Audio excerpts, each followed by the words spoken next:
ఒక big breaking news చూస్తున్నాం. Breaking కాదు, ఇది షాకింగ్ న్యూస్. సుప్రీంకోర్టులో తీవ్ర కలకలం రేగింది. ఏకంగా CJI chief justice of India పైనే దాడికి యత్నం జరిగింది. సీజేఐ గవాయ్ పై దాడికి ప్రయత్నం జరిగింది.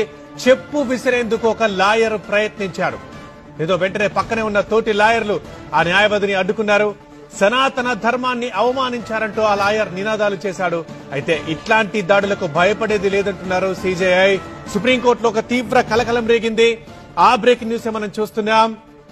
సుప్రీంకోర్టు ప్రధాన న్యాయమూర్తి సీజేఐ గవాయ్ పై దాడికి యత్నించారు. ఒక లాయర్ చెప్పు విసిరేందుకు, సీజేఐ పై చెప్పు విసిరేందుకు లాయర్ ప్రయత్నించాడు. కానీ పక్కనే ఉన్న తోటి లాయర్లు ఆ లాయర్ ని అడ్డుకున్నారు. సనాతన ధర్మాన్ని అవమానించారంటూ ఆ న్యాయవాది నినాదాలు చేశాడు సుప్రీంకోర్టులో. అయితే దీనికి స్పందించారు సీజేఐ. ఇలాంటి దాడులకు భయపడేది లేదంటూ సమాధానమిచ్చారు. ఏమైనా సుప్రీంకోర్టులో ఇలాంటి ఘటన జరగడం ఇది నిజంగా షాకింగ్. సుప్రీంకోర్టులో తీవ్ర కలకలం రేగింది. ఇలాంటి ఘటనలు ఎప్పుడు జరగవు. ఇక సీజేఐ పై దాడికి యత్నం జరిగింది. అది కూడా ఒక న్యాయవాదే యత్నించడం ఇప్పుడు కలకలం రేపుతోంది. సీజేఐ పై చెప్పు విసిరేందుకు లాయర్ యత్నించారు. కానీ తోటి లాయర్లు లాయర్ని అడ్డుకున్నారు. సనాతన ధర్మాన్ని అవమానించారంటూ ఆ లాయర్ నినాదాలు చేశాడు. ఇలాంటి దాడులకు భయపడేది లేదంటున్నారు సీజేఐ.